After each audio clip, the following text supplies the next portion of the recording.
So, i-unbox natin siya ngayon. Excited na ako. Hello everyone! Ako nga pala si Maris.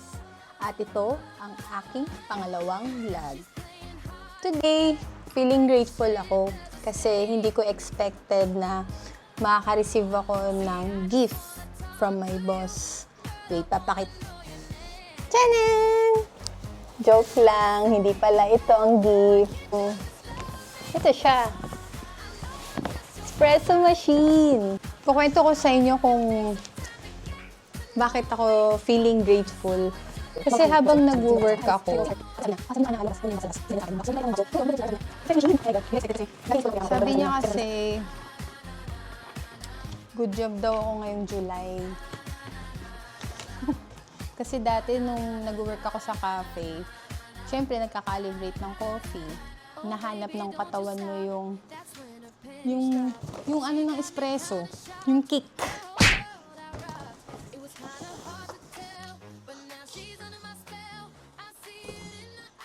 Sobrang ganda niya. Meron akong coffee machine before. Ang pangalan niya is Noon espresso machine. Sobrang ano lang yun, basic lang. Kasi hindi siya makapag-steam, saka makapag-extract ng coffee. So, excited ako.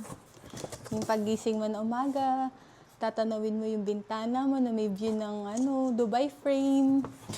Habang uminom ng kape. Pink. Hi. Ay, matchy. Ganda siya.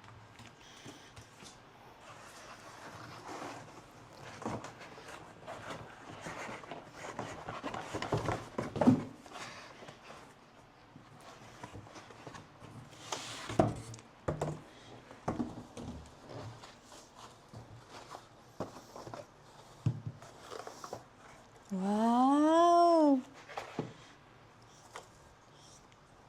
Wow! Ano to?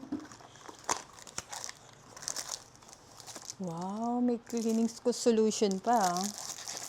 In fairness.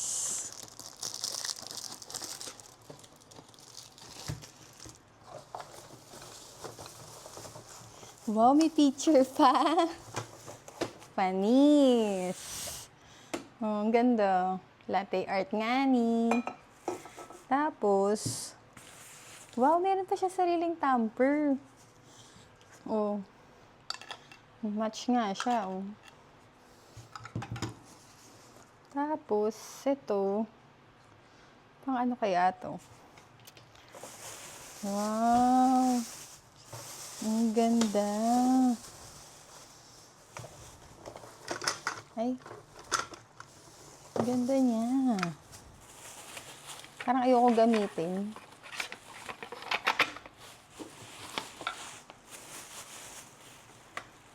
Ganda ng kulay.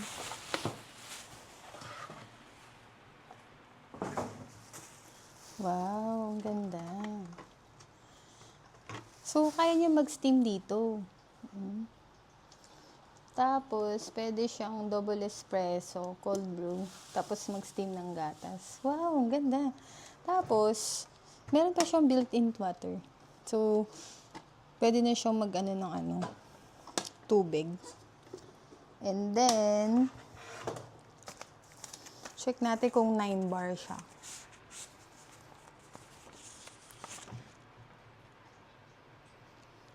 Ah, yes. 9 bar siya. Ganda. So, makakapag-steam ka ng maayos dito. Wow.